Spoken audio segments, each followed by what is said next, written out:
কাটাগঞ্জ B.R.. Ambedkar মাঠে একদিনের football প্রীতি match অনুষ্ঠিত হলো। সব খেলার সেরা বাঙালির ফুটবল। প্রযুক্তির যুগে সময়ের সাথে সাথে আজ শহরতলি সহ গ্রাম বাংলায় অনেকটাই এগিয়েছে ফুটবল। সেই ক্ষেত্রে গয়েশপুর পৌর এলাকার ইউনাইটেড ফুটবল একাডেমি অন্যতম। আজ একদিনের প্রীতি ম্যাচ অনুষ্ঠিত হলো কাটাগঞ্জ বি.আর. আম্বেদকর মাঠে। ইউনাইটেড ফুটবল একাডেমি এবং ইস্টবেঙ্গল ক্লাব দুই দলের মধ্যে এই ম্যাচ অনুষ্ঠিত হয়। এদিন ইস্টবেঙ্গল দলের অধিনায়ক ও ভারতীয় দলের প্রাক্তন অধিনায়ক ফাল্গুনী দত্ত উপস্থিত ছিলেন। এছাড়াও বিশেষ অতিথি হিসাবে উপস্থিত ছিলেন গয়েশপুর পুলিশ ফাঁড়ির পদস্থ ইনচার্জ জয় দাস। এছাড়াও একাধিক প্রাক্তন ও বর্তমান খেলোয়াড়রা। খেলা পরিচালনা করেন ইউনাইটেড ফুটবল একাডেমির কর্ণধার ও প্রাক্তন খেলোয়াড় সুমন দত্ত। খেলাটা হচ্ছে আমার যেটা এই মুহূর্তে নাম ইউনাইটেড ফুটবল একাডেমি, কিন্তু এটা পরবর্তী সময় নামটা চেঞ্জ হবে স্যাফরন এফসি। বনাম আপনারা সবাই জানেন, আমি গতকালকে ফেসবুকেও দিয়েছি, social networking media, east Bengal club. East Bengal ক্লাবের ব্যাপারে কিছু বলার অপেক্ষা রাখে না। কত বড় ক্লাব, সারা পৃথিবীব্যাপী যাদের সমর্থক, সারা পৃথিবীব্যাপী ভারতবর্ষে, সেরকম একটি ক্লাবের সঙ্গে ম্যাচ।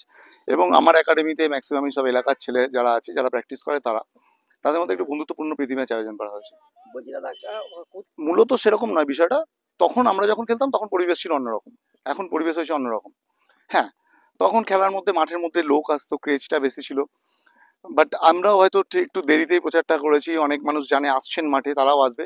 এবং খেলোয়াড় আস্তে আস্তে উঠছে। আপনি জানেন, কিছু মাস আগেই আমাদের বাংলা দল সন্তোষ ট্রফি চ্যাম্পিয়ন হয়েছে। সুতরাং বাংলার ফুটবল আবার সমমহিমায় ফিরছে, আমি তাতে বিশ্বাসী।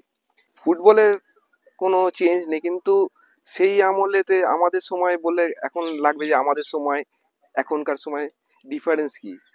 এখন একটু চাহিদাটা একটু কমে গেছে প্লেয়ারদের, যে আমাদের বাঙালি প্লেয়াররা যে আমরা স্বপ্ন দেখি যে আমরা বড় ক্লাব খেলবো, স্টেটের হয়ে খেলবো, ইন্ডিয়ার হয়ে খেলবো, সেই স্বপ্নটা দেখার সংখ্যা কমে গেছে। সেই সংখ্যাটা যদি আমরা বাড়াতে পারি, তাহলে পরে আস্তে আস্তে আবার সেই বাংলায় নবজোয়ার আবার দেখা যাবে, যে ইউথ থেকে। গ্রামগঞ্জে যে আমাদের বাঙালি ট্যালেন্ট, বাঙালি প্লেয়ার বাচ্চারা নেই তা নয়, কিন্তু তারা প্রপার ভাবে সময় সুযোগ পাচ্ছে না যে কলকাতায় আসার জন্য, বা তারা জানতে পারছে না।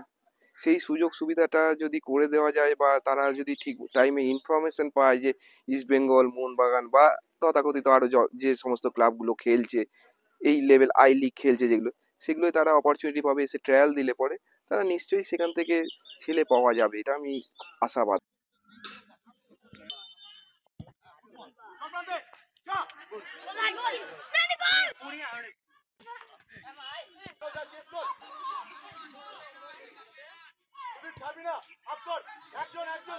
যাবে